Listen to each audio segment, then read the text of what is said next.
And really, when you think about it, the U.S. government should be defending its companies, right? Not be the tip of the spear attacking its companies.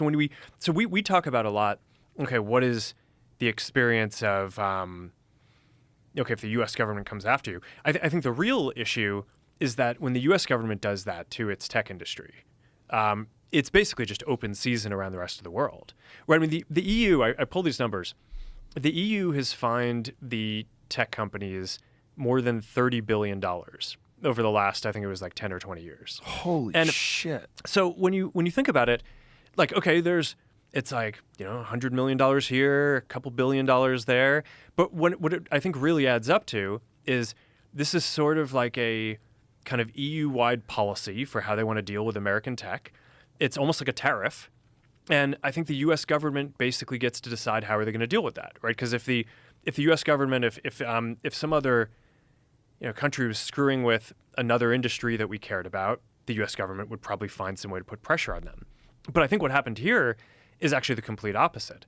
The U.S. government led the kind of attack against the companies, which then just made it so like the EU is basically, and all these other places, just free to just go to town on all the American companies and do whatever you want. But I mean, look, obviously, like I don't want to come across as if like we don't have things that we need to do better. Obviously, we do.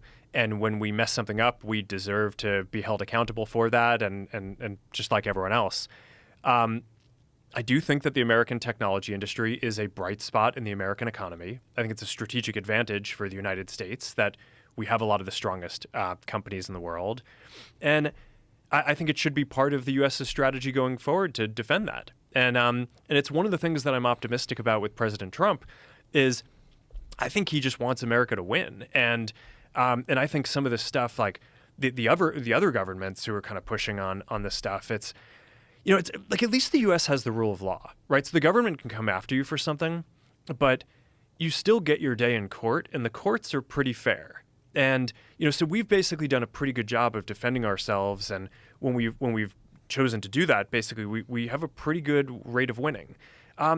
It's just not like that in every other country around the world. Like if other governments decide that they're going to go after you, you don't always get kind of a clear shake at kind of defending yourself on the rules. So I think to some degree, if the U.S. tech industry is going to continue being really strong, I do think that the U.S.